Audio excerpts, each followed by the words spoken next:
কি চমৎকার একটা গেম খেলে দিল। হাদিকে হত্যা করেছে কারা? হাদিকে হত্যা করেছে জামাত সাদেক কাইমকে ঢাকা ৮ আসন থেকে নির্বাচিত করে বের করে নিয়ে আসার জন্য। হাদিকে হত্যা করেছে ফয়সাল করিম দাউদ খান, যে কিনা ভারতে পালিয়ে গেছে।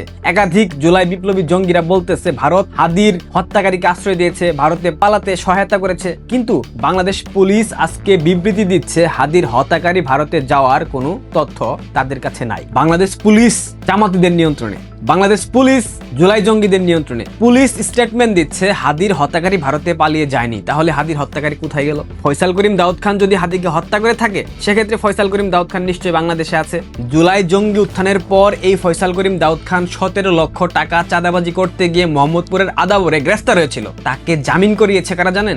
বিএনপির আইন বিষয়ক সম্পাদক ব্যারিস্টার কি যেন একটা নাম মনে পড়তেছে না, আর শিবিরের সাবেক নেতা আইনজীবী শিশির মনির। বিএনপি এবং জামায়াত ফয়সাল করিম দাউদ খানকে জামিন করিয়েছে। সেক্ষেত্রে ফয়সাল করিম দাউদ খান কার লোক? ফয়সাল করিম দাউদ খানের ব্যাপারে একটা ছাত্রলীগের ট্যাগ আছে, কিন্তু সে যে ছাত্রলীগের মধ্যে লুকিয়ে থাকা, ওই যে লুঙ্গির নিচে যেভাবে লুকিয়ে ছিল, এরকম কোনো ব্যক্তি না। এর নিশ্চয়তা কে দেবে? এই প্রমাণটুকু কে দেবে? তার মানে মোরাল অফ দ্য স্টোরি, হাদির হত্যাকারী জামাত, এবং জামাত হাদিকে পরিকল্পিতভাবে হত্যা করে সাধারণ মানুষের সাইকোলজি নিয়ে খেলতেছে কিভাবে নির্বাচনটাকে পিছিয়ে দেওয়া যায়। এর মধ্যে জাতীয় সরকার গঠনের একটা ব্যাপার আছে, জাতীয় সরকার গঠনের একটা প্রস্তাবনা চলতেছে। 2-1 দিনের মধ্যে আপনারা সেই প্রস্তাবনা দেখতে পারবেন। আজকে মারা গিয়েছে, আজকে হয়তো এরকম কোনো মেসাকার হয়নি, একটা প্রকট সম্ভাবনা ছিল, তবে এই মেসাকারটা যে হবে এটা নিশ্চিত। আমি বিএনপিকে দেখে মাঝে মাঝে অনেক হাসি।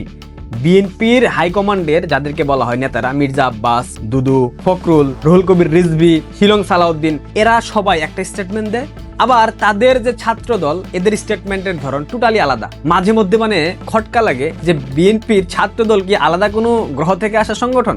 বিএনপির নেতা খোদ মির্জা আব্বাস সাহেব, যার বিরুদ্ধে হাদিকে হত্যার চক্রান্তের একটা অভিযোগ আনা হয়েছিল, মির্জা আব্বাস সাহেব বলতেছে হাদিকে পরিকল্পিতভাবে হত্যা করা হয়েছে। হাদি হত্যা একটা সাজানো ছক, তার মাধ্যমে একটা চক্র স্বাধীনতাকে ভুলিয়ে দিতে চাইছে, 71কে ভুলিয়ে দিতে চাইছে। মির্জা আব্বাস বলতেছে কথা। সরকারের প্রতি আলটিমেটাম ছুড়ে দিয়েছে ইনকিলাব মঞ্চ। ওসমান হাদির মৃত্যুর ঘটনাকে কেন্দ্র করে এই আলটিমেটাম দেয়া হলো তার দাফন কার্যক্রম শেষে।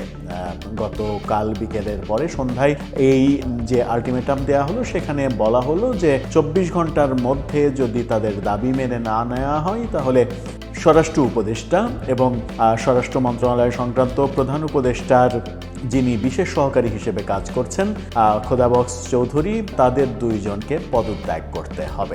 এই খবর নিশ্চিত করছে বাংলাদেশ ভারত 2 দেশেরই গণমাধ্যম। বাংলাদেশের গণমাধ্যমের শিরোনামটা দেখে নিন। সেখানে বলা হচ্ছে যে হাদি হত্যা 24 ঘন্টার মধ্যে সরকারের পদক্ষেপ জানাতে না পারলে স্বরাষ্ট্র উপদেষ্টার পদত্যাগ দাবি। শিরোনামে স্বরাষ্ট্র উপদেষ্টার কথা বললেও অরিজিনাল খবর হচ্ছে প্রধান উপদেষ্টার বিশেষ সহকারী স্বরাষ্ট্র মন্ত্রণালয় সংক্রান্ত তারও পদত্যাগ দাবি করা হয়েছে। এই খবর যখন চ্যানেল 24 জানাচ্ছে, তখন আনন্দবাজার শিরোনাম করছে কি দেখে নিন।